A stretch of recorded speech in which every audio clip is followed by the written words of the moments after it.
Have you ever left a conversation feeling small, wronged, emotionally drained, and just can't quite explain why?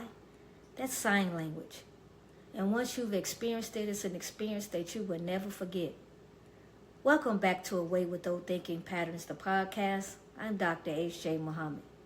Today's topic, a very popular communication style used in almost every discussion on social media, personal conversations, and in public debates. Sign language, shame, insult, guilt, and the need to be right. Sign language is a communication pattern where shame, insult, guilt, and the need to be right are used, often unconsciously, to assert control, protect the ego, and navigate unresolved pain. This is a communication style that has been around for ages. So it's not new. It's just something that you see often because it's everywhere on social media. It's in every discussion place.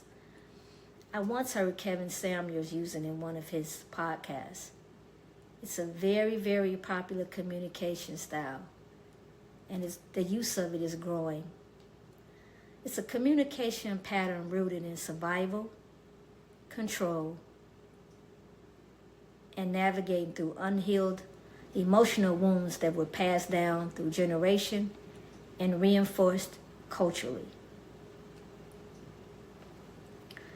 Although a popular communication style used by members of various cultures, the inspiration behind this podcast topic today is because of its usage in the Black community, specifically among our sisters.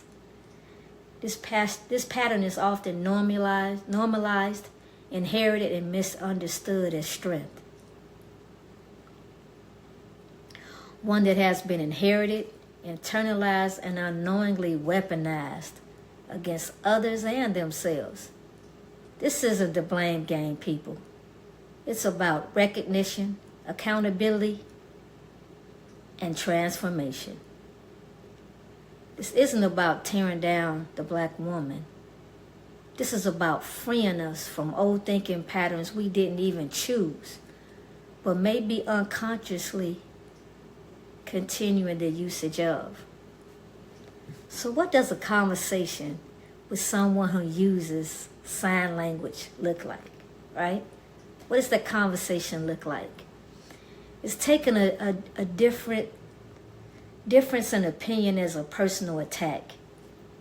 It's applying the red herring, which is, the red herring is deflecting the topic to avoid accountability and to apply that win-lose mentality. Sounds familiar? Let's review the framework of sign language. So, first of all, we got shame, making someone feel less than to gain control. For example, you of all people should know better. That's that internalized voice that says you are fundamentally flawed, you're too much, you're not enough. For Black women specifically, this has been shaped by racism, colorism, and respectability in politics, religious guilt, and the myth of that strong Black woman. Oh, I hate that myth. Strength is such a masculine word and should not be a word described for a woman. Next is insult. Direct or subtle attacks on character or intelligence, often masked as, I'm just keeping it real. You heard that before. It's that shame that found a target, that sharp tongue, that eye rolling, that comment that was just a joke but really was an attack. It's that projecting outward what we can't sit with inward. Next up, we have guilt, and that's that emotional manipulation to force compliance. Example, after everything I've done for you, that's shame dressed up as love. How can someone dress up shame as love? Oh my God, that's just so emotionally manipulating.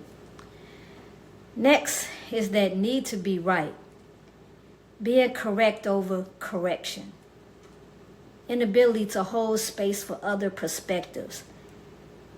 Shame's last line of defense If I'm right, I can't be exposed. Winning becomes more important than connecting with the person. Let's tie these all together. These 4 things don't live separately. They run congruently, and most of us have been swimming in it so long, we think it's just water. Isn't that something? We've become so immune to it and think that it's an ideal way to communicate. It's a historical survival required emotional armor plus verbal sharpness. See, many were raised in these environments where vulnerability was weakness, or correction equaled love, or tone equaled authority.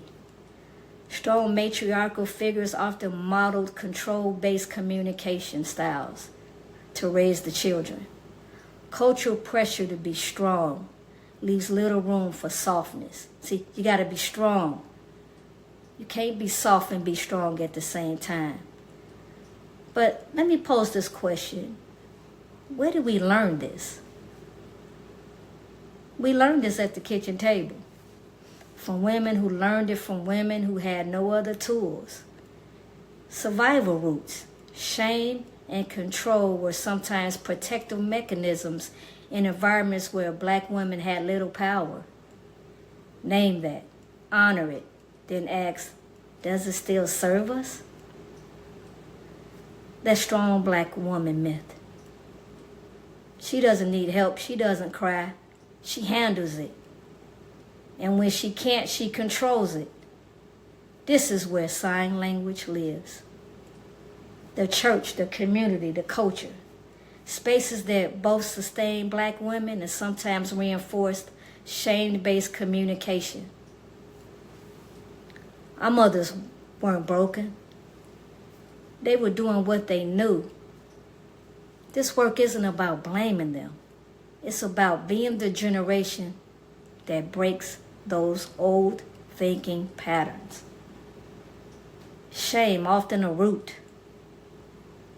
Internalized messages about not being good enough, strong enough, too much, or not enough. Where did it come from? Church, mama, society, the mirror? Now let's look at insult. And that's how shame gets projected outward. Cutting remarks, sarcasm, put downs dressed up as keeping it real. Next is guilty. That control mechanism, using obligation, sacrifice, and emotional leverage to manage relationships and outcomes. Then we have that need to be right, that armor. If I'm right, I can't be hurt. Winning the argument becomes more important than keeping the relationship. This is like an auditorium. It's like ancient Rome. So let's look at the survival architecture or mindset. Why do these traits show up? Is it because we needed survival tactics in a society that didn't protect us? The need to be right. Is it a defense against being constantly doubted or undermined in professional and social spaces? Guilting, shaming. Are these tools used to maintain order in a community where the stakes for stepping out of line have historically been high?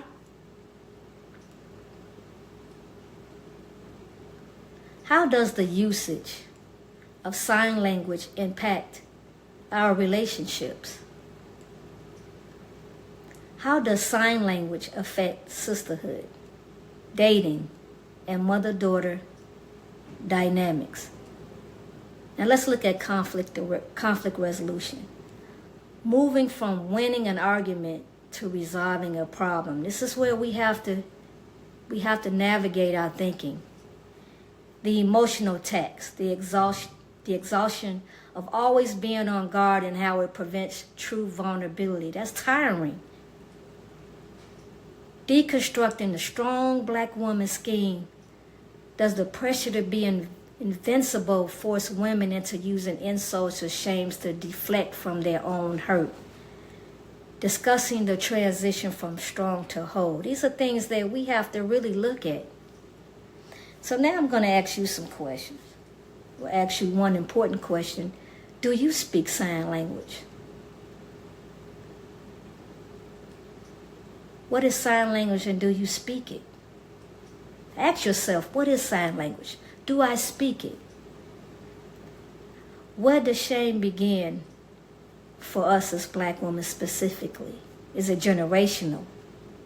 Is it cultural? Is it a spiritual origin to it? It's not a compliment. Dissecting the insult reflex. Why do we cut the people that we love? You owe me. Unpacking guilt as a love language gone wrong. I said what I said. The need to be right and what it's really protecting. Now, full circle. How all four signs feed each other and keep us stuck. Breaking the silence. What does communication look like without sign language? When did I last use shame? Ask yourself that, or myself, or someone else. When did I last use shame on myself or someone else? When did I last use shame to communicate something? Was it because I was actually afraid to say something directly? Is there someone in my life I've been insulting under the guise of honesty? Am I holding someone emotionally hostage with my sacrifice? In my last big argument, was I trying to be heard or trying to win? I'm not asking these to make you feel bad. I'm asking because awareness is the first door. You can't walk through it if you don't know it's there. Just because a behavior was necessary for survival doesn't mean it's healthy for connection. Now let's look at how do we break this thinking pattern. It needs to be broken. So how do we break it? How do we break this endless cycle? I'm going to tell you how. We replace shame with self-awareness. Without condemnation. We replace insult with responsibility. We replace guilt with action. And we replace the need to be right with the alignment with truth. It's not hard. We need to stop speaking sign language and start speaking soul language. Don't you like the ring of that? I love the ring of that. Now let me define soul language. So, instead of shame, insult, guilt, and the need to be right, is self-awareness, ownership, understanding, and listening. Why? Because it creates this win-win situation and helps us to navigate away from the win-lose situation. Now let's summarize. Sign language, shame, insult, guilt, and the need to be right. Understanding that at one time it was a necessary language for us to feel safe, for us to feel empowered, for us to feel like we were in control. Many of these thinking patterns it was passed down by generation. It was passed down from mother to daughter. It became something that we learned from our social environments. But we need to get away from it. We need to move more toward a win-win situation. We need to move towards asking ourselves, do I speak sign language? And let's start speaking soul language. Let's start speaking the language in which we're building a bridge to each other and not destroying the bridge between one another. Let's make peace, because if you make peace, you'll make love. But if we're going to be insulting one another, then we're going to remain enemies. And then we'll destroy the fabric of our black family. I appreciate you for sitting with me today and listening and allowing yourself to be vulnerable to listen and understand what sign language is and how we need to move towards soul language, to be more self-awareness. We need that. We need to be more self-aware of how we communicate with one another. We need to listen more. So, thank you for listening, and I look forward to seeing you on our next podcast topic. Peace.